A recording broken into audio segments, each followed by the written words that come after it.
When is that one time you called the person you swore you'd never contact again? For me, it was my ex-girlfriend Rachel. We dated for 3 years before she cheated on me with my roommate at the time. I found out when I came home early from work and heard them in his bedroom. I moved out that night and blocked her number, blocked her on everything. That was 4 years ago, and I meant it when I told her I'd never speak to her again. Then I met Jenna 8 months ago at a coffee shop. She was perfect, smart, funny, had this way of making me feel like I was the only person in the room. We moved fast, maybe too fast. She moved into my apartment after 3 months. I didn't think much of it when she asked if I'd ever lived with a girlfriend before. I told her about Rachel, about what happened, about how I'd cut her completely out of my life. Jenna got quiet after that and said she understood how badly betrayal could hurt, but something shifted after that conversation. Small things at first. Jenna started asking weird questions about Rachel. What coffee shop did she like? What streets did she usually take to work? Did she have any distinctive habits or routines? I thought maybe Jenna was just insecure, worried I still had feelings for my ex, so I reassured her that Rachel meant nothing to me anymore. Then I started noticing Jenna's hair. She'd always had brown hair, but she dyed it blonde, the exact shade Rachel used to have. When I mentioned it, Jenna laughed and said she just wanted a change. The next week, she came home with new glasses, black frames, rectangular. I'd seen those exact frames before. In photos of Rachel I thought I'd deleted, but were apparently still backed up somewhere. I told myself I was being paranoid. Lots of people have blonde hair and black glasses. But then Jenna started wearing this perfume that made my stomach turn. It was the same one Rachel used to wear, this specific floral scent I'd know anywhere. When I asked where she got it, Jenna said it was a gift from a friend, and did I not like it? Her tone was off, almost testing me. The clothes changed next. Jenna started wearing oversized sweaters and ripped jeans, which wasn't her style at all, but it was Rachel's style. Exactly Rachel's style. I found a receipt in Jenna's purse for a yoga studio, the same yoga studio Rachel went to every Tuesday and Thursday evening. I checked the class schedule online, and Jenna had signed up for the exact same classes Rachel attended. My hands were shaking when I confronted Jenna about it. She denied everything, said I was seeing connections that weren't there, said maybe I wasn't over Rachel if I was comparing them so much. But her eyes told a different story, something cold and calculated behind them that I'd never seen before. That night, Jenna left her phone unlocked on the bathroom counter while she showered. I picked it up, knowing I was crossing a line, but unable to stop myself. Her photo gallery was full of pictures. Pictures of Rachel, hundreds of them. Rachel at the grocery store, Rachel at the gym, Rachel getting into her car, Rachel walking her dog. Some of the photos were from months ago, some were from last week. And then I saw the messages, texts between Jenna and a number I didn't recognize. They were discussing Rachel's schedule, her routine, her patterns. But that wasn't the worst part. The contact name for the number made my blood go cold. I scrolled through the conversation with shaking hands. Messages going back 7 months, right before I met Jenna. Plans about how to approach me, what to say, how to get close to me. Detailed information about my life that a stranger shouldn't know. And at the bottom of the most recent message was something that made me want to vomit. A photo of Rachel's front door, taken from inside her apartment. I heard the shower turn off. Jenna would be out any second. I grabbed my keys and wallet and ran. Got in my car and just drove, my mind racing. I pulled into a parking lot 3 miles away and sat there, trying to figure out what to do. Call the police? But tell them what? My girlfriend is obsessed with my ex? That she's been following her? That's when I realized I had to warn Rachel. Whatever was happening, whatever Jenna was planning, Rachel was in danger, and I was the only one who knew. My phone shook in my hand as I pulled up her number, the one I'd blocked years ago, but never actually deleted. It rang twice before she answered, and what she told me made me realize I was already too late. The rest of the story is on my channel or linked below. She's here. Rachel's voice comes through the phone, barely above a whisper. Jenna. She's been watching me through the windows for hours. My blood runs cold as I grip the steering wheel tighter, already pulling out of the parking lot. Where are you now? Are you safe? I'm in my bathroom with the door locked. I called the police about an hour ago, but by the time they got here, she was gone. Rachel's breathing is erratic, panicked. They looked around but said they couldn't do anything without evidence of a break-in. They thought I was being paranoid. I'm on my way, I say, running a red light and not caring. Stay on the phone with me. There's more, Rachel says, her voice cracking. This morning I found cameras, hidden in my apartment, in my bedroom, in the living room, even in the bathroom behind the mirror. They're tiny, like the size of a button. I didn't notice them until one caught the light when I was getting ready for work. My stomach drops. Did you tell the police about the cameras? Yes, they took them as evidence, but she trails off and I hear shuffling on her end of the line. I don't think they understand how dangerous she is. They kept asking if I knew anyone named Jenna, if I had any connection to her. I told them I didn't, that she was my ex's new girlfriend, but they seemed skeptical, like I was making it up. I press harder on the accelerator, weaving through traffic. Rachel lives 15 minutes from where I parked, but I'm determined to make it in 7. How did she find you? I ask, trying to keep my voice steady. How long has she been watching you? I don't know, Rachel says, and I can hear the tears in her voice. But when the police were here, one of them found a small notebook wedged between my couch cushions. It had my daily schedule written out, what time I leave for work, where I get coffee, which yoga classes I take, everything. It even had notes about when I'm alone versus when my roommate is home. I grip the phone tighter. That's why she asked me all those questions about you, your routines, your habits. There's something else, Rachel says, her voice dropping even lower. The last page of the notebook had today's date circled. Next to it, it just said replacement complete. A chill runs down my spine. Replacement. The word echoes in my head as I recall how methodically Jenna had transformed herself into Rachel over the past months. The hair, the clothes, the mannerisms. She wasn't just obsessed with Rachel, she was trying to become her. I'm 5 minutes away, I tell her, running another light. Is your roommate home? No, she's visiting her parents for the weekend. I'm alone. There's a pause, then Rachel gasps. Wait, I think I hear something. My heart races. What is it? There's someone in the apartment, she whispers, her voice trembling. I can hear footsteps. Rachel, is there a window in the bathroom? Can you get out? It's too small, she says, panic rising in her voice. And I'm on the 3rd floor. Stay in the bathroom. Lock the door. I'm almost there. I'm driving recklessly now, honking at cars that don't move fast enough. Call 911 again, right now. I hear Rachel fumbling with her phone, presumably to make the call, when there's a sudden loud bang on her end of the line. She's trying to get in, Rachel whispers, terror evident in every syllable. She's knocking on the bathroom door. I can hear it through the phone. 3 measured knocks, then silence. Rachel. A voice calls from Rachel's end of the line. A voice that sounds eerily like Rachel's own, but isn't. It's Jenna. Rachel, I just want to talk. We have so much in common, you know. He loves us both the same way. I'm 2 blocks away now, scanning for parking. Don't answer her, I say quietly into the phone. I'm almost there. Rachel, I know you're in there, Jenna continues, her voice sickeningly sweet. Don't you want to see how similar we look now? He can barely tell the difference. I hear Rachel's breathing quicken. The police are on their way, she calls out, her voice stronger than I expected. There's a pause, then Jenna laughs. It's a cold sound that makes my skin crawl. We'll talk soon, Jenna says. Very soon. This isn't over. It's just beginning. I hear retreating footsteps, then silence. I think she's leaving, Rachel whispers after a moment. I can hear the front door. I screech to a halt in front of Rachel's building, leaving my car half on the curb. I'm here, I tell her, already running toward the entrance. What floor are you on? 3rd, apartment 3C. I take the stairs 3 at a time, my heart pounding in my chest. When I reach the 3rd floor, I scan the hallway. Empty. I approach 3C cautiously, noticing the door is slightly ajar. Rachel, I call out. It's me. Are you still in the bathroom? Yes. Her voice comes through both the phone and faintly from inside the apartment. Is she gone? I push the door open slowly, scanning the apartment. It looks normal at first glance. A small living room with a kitchen off to the side, but then I notice the details. The open window that shouldn't be open, the scattered papers on the coffee table, and most disturbing of all, the message scrawled in what looks like lipstick on the mirror hanging in the entryway. 2 Rachels are better than 1. She's gone, I say, moving toward the bathroom. You can come out now. The bathroom door opens slowly, and Rachel peers out, her face pale and drawn. When she sees me, she steps forward hesitantly, like she's not sure if I'm real. Then, without warning, she collapses against me, her whole body shaking with sobs. How did this happen? She asks between breaths. Why is she doing this? I hold her, feeling the weight of my own guilt. I don't know, but we're gonna figure it out. As I say this, my phone buzzes with a text message. I look down to see it's from Jenna. You both look so cute together, just like old times. But remember, I'm the Rachel you chose now. I look up sharply, scanning the windows of the apartment building across the street. In one of them, just for a second, I catch a glimpse of blonde hair before the curtain falls back into place. I wait with Rachel in her apartment for the police to return. She's barely holding it together, pacing between the kitchen and living room, jumping at every sound from the hallway. I've already checked every closet, behind every door. No sign of Jenna, but her presence lingers like a toxic cloud. I need to show you something, Rachel says finally, her voice steadier than I expected. She disappears into her bedroom and returns with a manila folder, thick with papers. She places it on the coffee table between us, her hands trembling slightly as she opens it. I found these last week in my mailbox. No envelope, just this folder. Inside are dozens of photographs of Rachel. Rachel walking to work. Rachel getting coffee. Rachel through the window of her apartment, reading on her couch. Rachel asleep in her bed. The timestamps on some photos go back 14 months. Jesus, I whisper, flipping through them. She's been watching you for over a year. Rachel nods, wrapping her arms around herself. Before you even met her, before she knew who I was to you. The realization hits me like a physical blow. This wasn't some jealous new girlfriend fixating on her boyfriend's ex. This was something calculated, planned long before I entered the picture. There's more, Rachel says, pulling out a stack of papers from beneath the photos. These were in there too.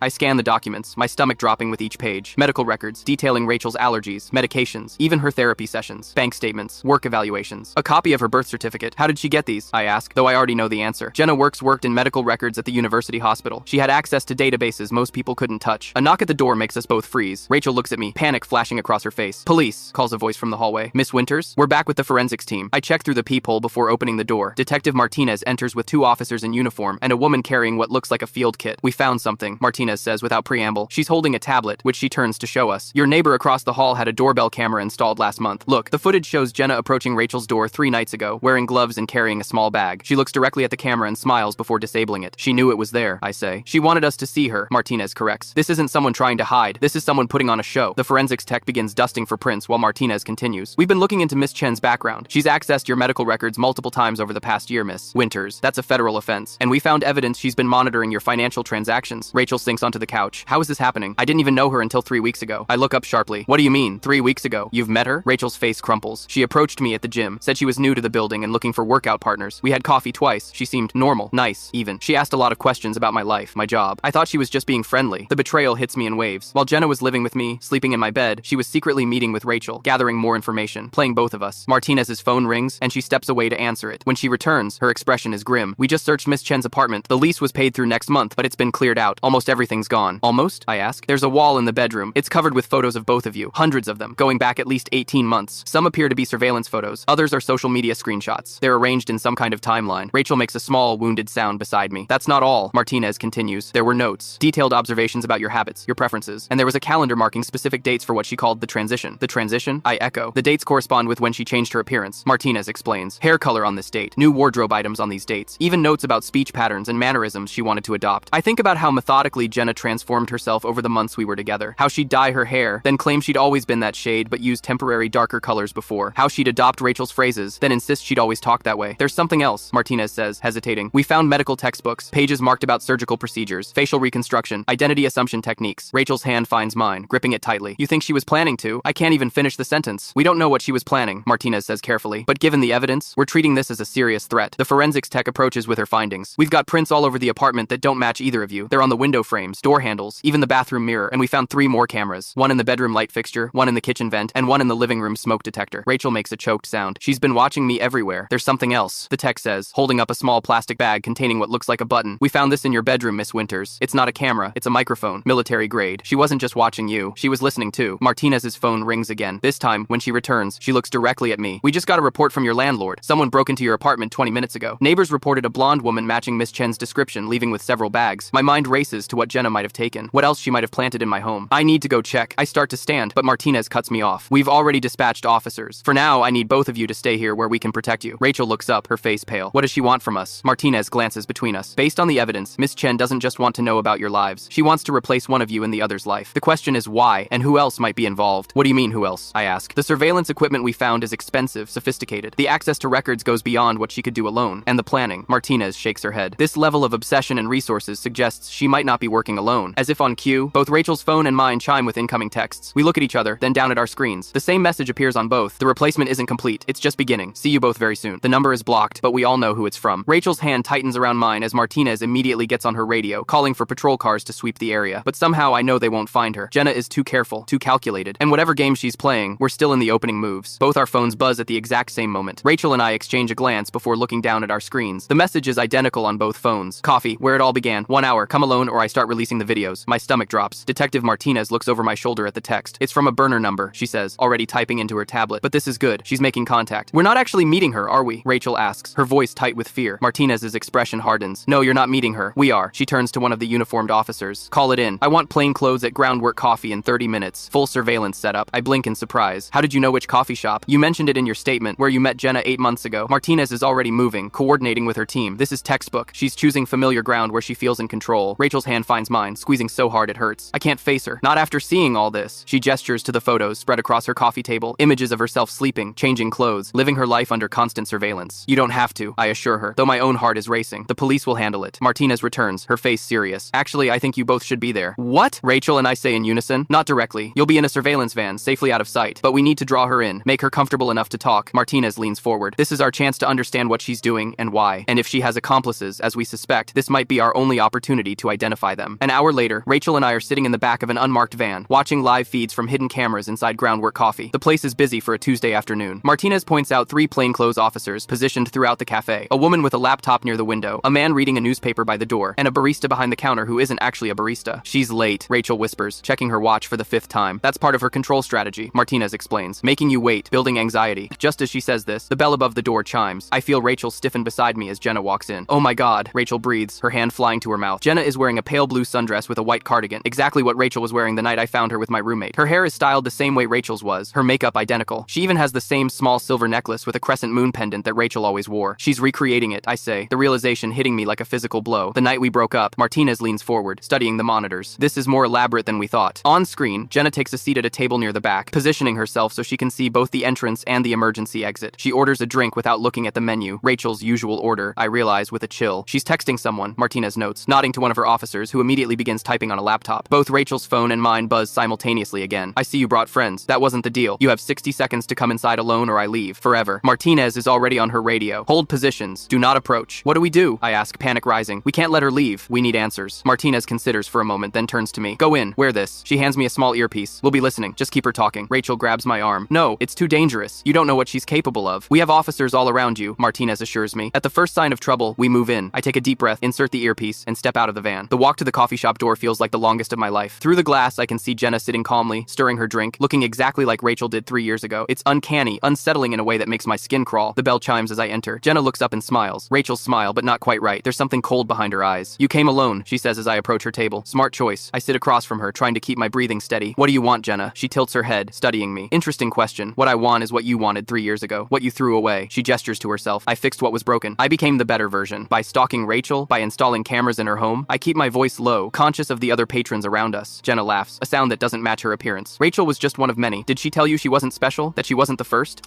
I feel Martinez's voice in my ear. Keep her talking about the others. What do you mean, not the first? I ask, trying to sound calmer than I feel. Jenna leans forward, her eyes bright with something that looks disturbingly like excitement. Rachel had 4 serious relationships before you. Did you know that? James in high school, Mira in college, then Christopher and you. She counts them off on her fingers. fingers. I've met them all now, studied them all. Each one taught me something different about her. My blood runs cold. You've been tracking all of Rachel's exes? Not just tracking, Jenna says with a smile that doesn't reach her eyes. Living with, dating, learning. James was easy. Divorced, lonely, looking for someone who reminded him of his first love. Christopher took more work. He was engaged when I found him, but relationships can be adjusted. Martinez's voice comes through my earpiece again. We're running background checks on these names now. Keep her talking. Why? I ask, genuinely bewildered. Why Rachel? Why any of this? Jenna takes a sip of her drink, perfectly composed. Because she's the template, the perfect subject. Do you know how rare it is to find someone whose life is so thoroughly documented? Whose personality traits are so consistent across relationships? Rachel is special because she's so wonderfully average. You're talking about her like she's an experiment, I say, disgust rising in my throat. That's exactly what she is. Jenna leans closer, lowering her voice. What you all are. The project needed subjects who formed predictable attachment patterns. Rachel was the control. You and the others were the variables. The project, I repeat, hearing Martinez curse softly in my ear. We're identifying patterns, Jenna continues, her eyes gleaming with fervor. How identity forms, how it can be replicated, transferred. You can't imagine how valuable this research is. We, I press. Who else is involved? Jenna's smile widens. You've already met one of us, maybe more. We're everywhere, watching, learning, becoming. A chill runs down my spine as I think about the other people in our lives. Friends, coworkers, neighbors. How many of them might be part of whatever this is? This is sick, Jenna, I say, unable to hide my revulsion. You need help. Her expression hardens. What I need is for you to understand that this is bigger than you, bigger than Rachel. The work we're doing will change everything about how we understand human connection. Martinez's voice comes urgently in my ear. We've got movement outside. 3 individuals approaching the cafe. Possible backup for our subject. We're moving in now. I see the plainclothes officers shift subtly, preparing to act. Jenna notices too, her eyes darting to each of them in turn. They're not gonna let you leave, I tell her. It's over. Jenna's smile returns, eerily calm. Nothing's over. This is just one phase of the project. There are others like me, studying other subjects. Even if they take me in, the work continues. The door to the cafe opens, and I turn to see Detective Martinez enter, badge already out. Jenna doesn't look surprised. Jenna Chen, Martinez says, approaching our table. You're under arrest for stalking, breaking and entering, illegal surveillance, and identity theft. As 2 officers move to either side of her, Jenna looks directly at me one last time. Ask Rachel about Dr. Elaine Mercer, she says quietly. Ask her who really suggested she start therapy 3 years ago. The project chose her long before she met you. Then they're leading her away, and I'm left sitting at the table, a cold feeling spreading through me as I wonder just how deep this conspiracy goes, and who else might be watching us even now. The first 24 hours after Jenna's arrest pass in a blur of police statements and exhaustion. Rachel and I barely speak, both of us processing the horror of what we've uncovered. We're staying at a hotel, Martinez's suggestion, since both our apartments are considered compromised. 2 officers remain stationed in the hallway outside our rooms, a precaution that should be comforting but only reminds me how deep this nightmare goes. Ask Rachel about Dr. Elaine Mercer. Jenna's final words keep echoing in my head. I'm sitting on the edge of my bed when a knock comes at the connecting door between our rooms. Rachel peers in, her face pale and drawn. She's wearing hotel pajamas and looks like she hasn't slept. I can't stop thinking, she says, hovering in the doorway, about what she said at the coffee shop. I shift over, making space for her to sit. Me too. Rachel joins me, pulling her knees to her chest. I looked her up. Dr. Mercer. She was my therapist 3 years ago. My stomach drops. When we were still together? Rachel nods, her eyes filling with tears. I started seeing her right before everything fell apart between us. My friend Tanya recommended her, said she'd helped her through a rough patch. The same Tanya who introduced you to my roommate? I ask, the pieces suddenly clicking together. Rachel's eyes widen. Oh God. Yes. She presses her hands against her mouth. I never made that connection before. Martinez arrives an hour later with a thick folder and dark circles under her eyes. She sets up at the small desk in my room while Rachel and I sit on the bed. We've been digging into this project, Jenna mentioned. Martinez begins, opening the folder, and we found something disturbing in her journal. She slides a photocopy across to us. The page is filled with neat handwriting, lists of names with dates and notes beside them. This appears to be a record of subjects, Martinez explains. Each name has a designated handler and a transition timeline. I scan the list until I find Rachel's name. Next to it, subject 17, handler J. Chen, secondary T. Westbrook. Tanya, Rachel whispers. My friend Tanya is listed here. Martinez nods grimly. We're bringing her in for questioning. There are dozens of names here, all with multiple handlers assigned. This is organized, methodical. What about Dr. Mercer? I ask. Martinez flips to another page. Dr. Elaine Mercer appears to be a central figure. She's referenced as coordinator throughout the journal. According to our preliminary investigation, she's a clinical psychologist specializing in relationship trauma and identity formation. She was my therapist, Rachel says quietly. She's the one who encouraged me to explore my feelings about my roommate. She said it was important to understand my attraction to him. The betrayal on her face makes my chest ache. 3 years of believing she'd made a terrible mistake, and now we're discovering she was manipulated as part of some twisted experiment. The restraining order came through this morning, Martinez continues. Jenna can't contact either of you, but we're concerned about other members of this network. How many are there? I ask. Martinez hesitates. Based on Jenna's journal, at least 30 active handlers operating in this city alone. They appear to be studying how identity forms within relationships and how it can be transferred. Transferred? Rachel echoes. They're creating replicas, Martinez explains. People who can seamlessly replace others in existing relationships. Jenna wasn't just obsessed with you, Rachel. She was trying to become you, to take your place in ways we're still trying to understand. I think about how methodically Jenna transformed herself, not just physically, but adopting Rachel's mannerisms, her preferences, even her medical history. We found something else, Martinez says, pulling out another document. Records of payments to Jenna's account from a research foundation called the Mercer Institute for Identity Studies. The amounts correspond with significant dates in your relationship timeline. She was being paid to date me? I feel sick. To study you. Both of you. Martinez looks between us. The foundation has received millions in private funding over the past 5 years. Rachel stands suddenly, pacing the small room. I need to know who else in my life is involved. How many of my friends are watching me? Reporting back to these people. Martinez's phone rings. She steps out to take the call, leaving Rachel and me alone with the horrifying evidence of our manipulated lives. I keep thinking about everyone I know, Rachel says, her voice breaking. Every relationship I've had. Were any of them real? I reach for her hand, hesitating before taking it. This one was. Whatever happened between us, the mistake, the pain that was real. They didn't manufacture that. Rachel squeezes my hand. How can we be sure? Jenna said she met all my exes. What if someone was manipulating us both back then? The door opens and Martinez returns, her expression grim. We just searched Dr. Mercer's office, she says. Found files on both of you, dating back 5 years. And video recordings, hundreds of hours of therapy sessions with multiple subjects, including you, Rachel. Rachel sinks back onto the bed. She recorded our sessions? That's illegal. Very. And it gets worse. Martinez takes a deep breath. We found a detailed protocol for what they call relationship dissolution and reformation. It appears they've been systematically introducing conflicts into stable relationships, then studying how the separated partners form new attachments. They broke us up on purpose, I say, the realization hitting me like a physical blow. They engineered the whole thing with my roommate, and then placed Jenna in your path 8 months later, Martinez confirms. The timeline matches perfectly with their documented protocol. Rachel looks at me, tears streaming down her face. Everything I've felt guilty about for 3 years, was it even my choice? I don't have an answer. The weight of manipulation is too heavy, too complex to unravel in this moment. We've taken Dr. Mercer into custody, Martinez continues. She's not cooperating, but several of her associates have agreed to provide testimony in exchange for immunity. What happens now? I ask. We continue building the case. More arrests are coming. Martinez begins gathering her documents. In the meantime, I'd advise both of you to be extremely careful about who you trust. This network appears to be extensive. After she leaves, Rachel and I sit in silence, the implications of everything settling around us like dust. I should go back to my room, Rachel finally says, standing. Try to get some sleep. I nod, though sleep seems impossible. As she reaches the connecting door, she pauses. Do you think she starts, then stops herself? What? She turns back to me, vulnerability written across her face. Do you think we would have made it if they hadn't interfered? The question hangs between us, laden with 3 years of hurt and newfound understanding. I don't know, I answer honestly, but I think we deserve the chance to find out for ourselves. Rachel nods slowly. Maybe when this is all over, when we understand what parts of our lives were real and what parts were engineered, maybe then we can talk about that. She closes the door softly behind her, leaving me alone with the thought that our story, whatever it might have been, was stolen from us by people who saw our lives as nothing more than data points in their twisted experiment. And somewhere out there, others like Jenna are still watching, still becoming, still waiting to step into lives that aren't their own.